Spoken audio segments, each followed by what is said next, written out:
Alright folks, so in today's video I'm going to talk about why Singapore is actually 75% ethnic Chinese. I'm sure many of you guys have seen the Congress testimonies where the CEOs of all the social media websites were getting grilled, including Mark Zuckerberg and also the CEO of TikTok, Shou Chu. So I believe that 100% that Mr. Chu, his ethnic background is Chinese. This would have gone back a few generations. So a lot of people living in Southeast Asia, for example, if you look at the countries like Vietnam, like the Philippines, like Thailand, Indonesia, Malaysia, Singapore. So there's a huge percent of the population in these countries that are ethnically Chinese. And the reason why is that China spent almost the entirety of the 20th century as the poorest nation on earth. I'm talking about the GDP per capita. This is mainly due to so many wars and so many revolutions that completely bankrupted the country. And during the uncertainties of war, millions of Chinese fled. I believe there's something like 10 million ethnic Chinese people living in Thailand, which is 15% of the population. I think in Indonesia, Philippines, there could be something like 6 million each. And so Singapore currently has a population of close to 6 million, maybe 5.8 million.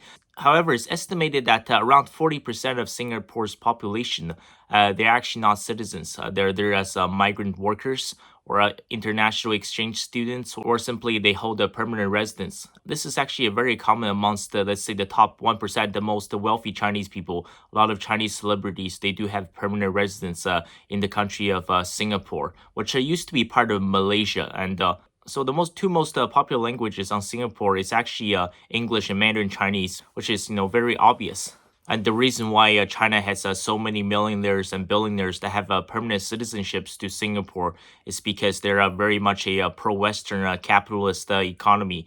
So it's much easier to build a base there and grow your business internationally without facing possible sanctions.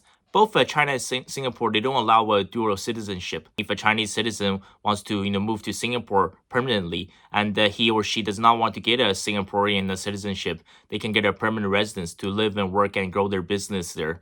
And it's also extremely important to remember, you have to look at the location of Singapore. Yes, it's extremely tiny, but the GDP per capita, Singapore is number 5 in the world. It's one of the most wealthy and the most developed nations on earth. But look at the location, okay? It's right next to the Malacca streets. This is the breadbasket of China's economy. Because China does not have abundant natural resources like their neighbors up north, like Russia or the United States or Canada. So China has to get their oil and natural gas from mostly the Middle East. And it's insane that a tiny few streets can literally paralyze the entire world's economy. We all saw what happened at Suez Canal, where a ship from Evergreen got stuck there. And China gets almost all of their oil and natural gases through the Middle East, through the Persian Gulf, passing through the Malacca Straits before landing in southern China.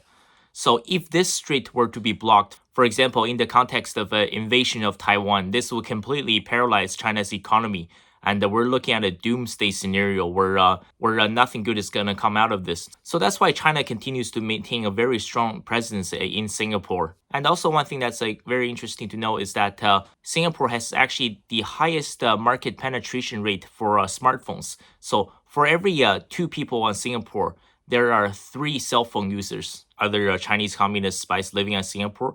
I would say absolutely yes. You got to remember 75% of the population is ethnic Chinese. And they have to do this, okay? And I've said this before, okay? Whatever happens between China and Taiwan, the US should stay out of this. The USA has military bases all over the world. In fact, 845. China has 1. China has just 1 military base outside of China in Djibouti.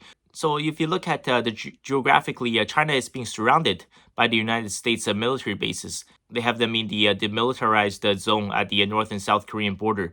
They're all over Okinawa, throughout the Philippines and the South China Sea. So I honestly believe that something is going to happen very, very soon between China and Taiwan. So for example, it could happen as soon as this summer. So the island of Jinmen, which is just 5 kilometers or 3 miles away off of the coast of China. And I believe this island will be annexed. It could happen as soon as this summer. So China will do it as a test. This will be like Russia's annexation of Crimea. And I believe that there will be zero resistance. The ships will literally come in and put a flag there. And China will see how the world responds. And I think the US should stay out of this conflict. Because if a full-scale invasion occurs, we're looking at a complete disaster. Just look at the Russia-Ukraine war. Over 500,000 people have died. All for nothing.